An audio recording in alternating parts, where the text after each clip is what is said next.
past 2 weeks has already gotten to Ukraine, where it can be put to direct use on the battlefield. However, we have almost exhausted what we call, the fancy phrase, the drawdown authority that Congress authorized for Ukraine in a bipartisan spending bill last month. Basically, we're out of money. And so that's why today, in order to sustain Ukraine as it continues to fight, I'm sending Congress a supplemental budget request. It's going to keep weapons and ammunition flowing without interruption to the brave Ukrainian fighters and continue delivering economic and humanitarian assistance to the Ukrainian people. This so-called supplemental funding addresses the needs of the Ukrainian military during the critical weeks and months ahead. And it begins the transition to longer-term security assistance that's going to help Ukraine deter and continue to defend against Russian aggression. This assistance would provide even more artillery, armored vehicles, anti-armored systems, anti-air capabilities that have been used so effectively thus far in the battlefield by the Ukrainian warriors. You know, and it's going to deliver much-needed humanitarian assistance as well as food, water, medicine, shelter, and other aid to Ukrainians displaced by Russia's war, and provide aid for those seeking refuge in other countries from Ukraine. It's also going to help schools and hospitals open. It's going to allow pensions and social support to be paid to the Ukrainian people so they have something in their pocket. It's also going to provide critical resources to address food shortages around the globe. Ukraine was one of the world's largest agricultural producers. It typically grows 10% of all the wheat that's shipped around the world. Putin has asserted sanctions are blocking food from Ukraine and Russia getting on the market, the sanctions we've imposed on Russia. Simply not true. Putin's war, not sanctions, are impacting the harvest of food and disrupting the movement of that food by land and sea to nations around the globe that need it. This funding is going to help ease rising food prices at home as well and abroad caused by Russia's war in Ukraine. It's going to help support American farmers produce more crops like wheat and oilseed, which is good for rural America, good for the American consumer, and good for the world. And this supplemental request will use the Defense Production Act to expand domestic production and the reserve of critical materials like nickel and lithium that have been disrupted by Putin's war in Ukraine and that are necessary to make everything from defense systems to automobiles. And I hope Congress will move on this funding quickly. I believe they will. I want to thank Congress, Democrats and Republicans, for their support of the people of Ukraine. And next week, I will be in Alabama to visit Lockheed Martin plant that manufactures the Javelin anti-tank missile we've been sending to Ukraine, and to thank the American workers, thank them for producing the weapons that help stop Russia's advances in Ukrainian cities like Kyiv. Their hard work has played a critical role in ensuring Putin's strategic failure in Ukraine, and they should know that we know it. In addition to this supplemental funding, I'm also sending to Congress a comprehensive package that will enhance our underlying effort to accommodate the Russian oligarchs and make sure we take their ill-begotten gains. We're going to accommodate them. We're going to seize their yachts, their luxury homes, and other ill-begotten gains of Putin's kleptocracy. And the guys who are the kleptocracies. But these are bad guys. This legislative package strengthens our law enforcement capabilities to seize property linked to Russia's kleptocracy. It's going to create new expedited procedures for forfeiture and seizure of these properties. And it's going to ensure that when the oligarchs' assets are sold off, funds can be used directly to remedy the harm Russia caused in their help build Ukraine. Additionally, yesterday, Russia threatened two of our allies with a cutoff of energy supplies. While America has ended all Russian fossil fuel imports because we're able to use our vast supply of power in our country, some European countries have faced more challenges in reducing their reliance on Russian fuel. Russia has long claimed to be, quote, the reliable source of energy for the world. No matter what the differences are, their customers are always going to be in good shape. But these actions prove that energy is not just a commodity that Russia sells to help meet other countries' needs, but a weapon it will use to deploy against those who stand against their aggression. So let me be clear. We will not let Russia intimidate or blackmail their way out of these sanctions. We will not allow them to use their oil and gas to avoid consequences for their aggression. We're working with other nations like Korea, Japan, Qatar, and others to support our effort to help European allies threatened by Russia with gas, blackmail, and their energy needs in other ways. Aggression will not win. Threats will not win. This is just another reminder of the imperative for Europe and the world to move more and more of our power needs to clean energy. In the United States, we're doing that right now. Last year, we developed more solar, wind, and battery storage than any year in our history, enough to power 56 million American homes. Earlier this month, we acted to bolster the reliance on our nuclear energy facilities, which generates more than half of our carbon-free power. And we're just getting started. I look at this as a serious problem, but also an enormous opportunity, Bottom line, all these actions we've been taking are about the truth, this truth. Investing in Ukraine's freedom and security is a small price to pay to punish Russia and aggression to lessen the risk for future conflicts. You know, throughout our history, we've learned that when dictators do not pay the price for their aggression, they cause more chaos and engage in more aggression. They keep moving. And the cost, the threats to America and the world keep rising. We can't let this happen. Our unity at home, our unity with our allies and partners, and our unity with the Ukrainian people is sending an unmistakable message to Putin. You will never succeed in dominating Ukraine. Finally, we're going to continue to deliver critical support to Ukraine. We must also not let our guard down in our fight against COVID-19 at home and abroad.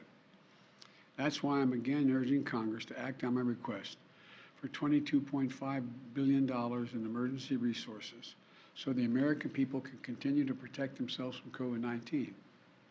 The reason we were so successful in the past is because I was able to work with drug manufacturers to order significant quantities of material we needed ahead of time to get in the front of the line.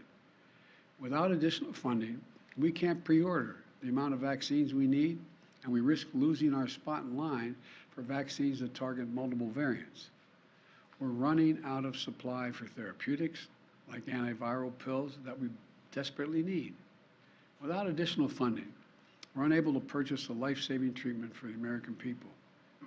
We've donated more vaccines and treatments to the world than all other nations in the world combined. If the U.S. won't do it, no one else is really going to step up and do it.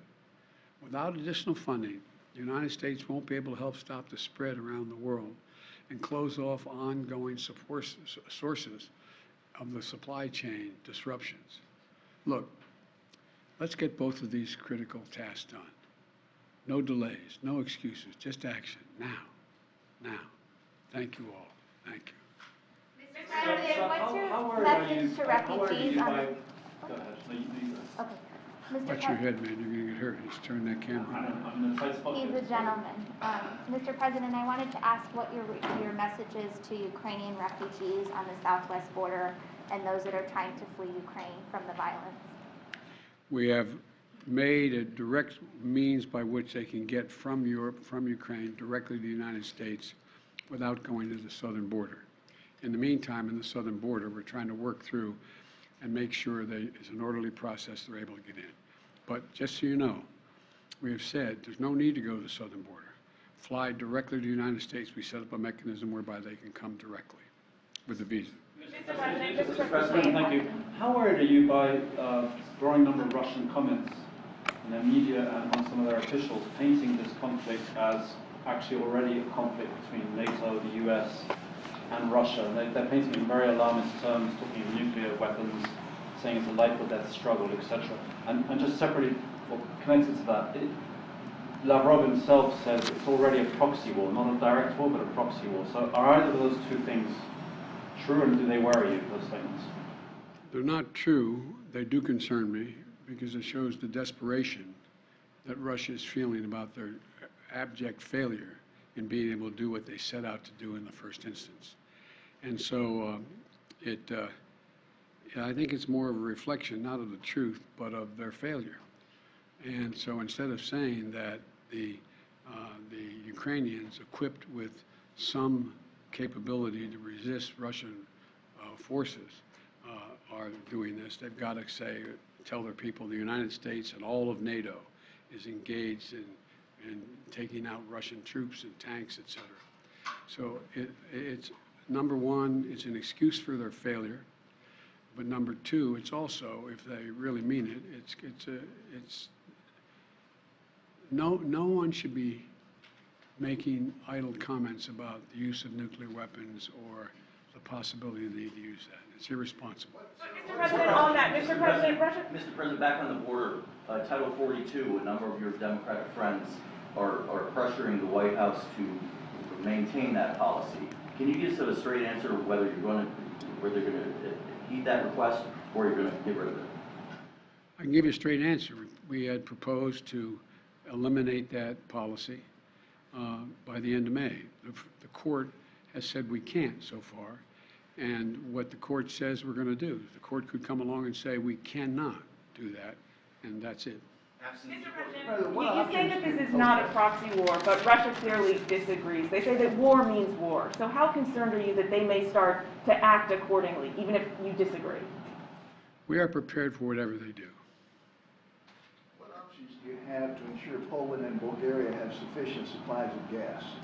First of all, as you know, Poland has indicated they have significant reserves of gas that they have planned for, as does, not as much, but as does Bulgaria. And we have worked with our allies from Japan on to say that we may divert our sale of the natural gas that we're sending to those countries and divert it directly to Poland and Bulgaria. So that's as much as I can tell you right now. Sir, how concerned are you about a recession, given the GDP report today showed a contraction of 1.4% in the fourth quarter?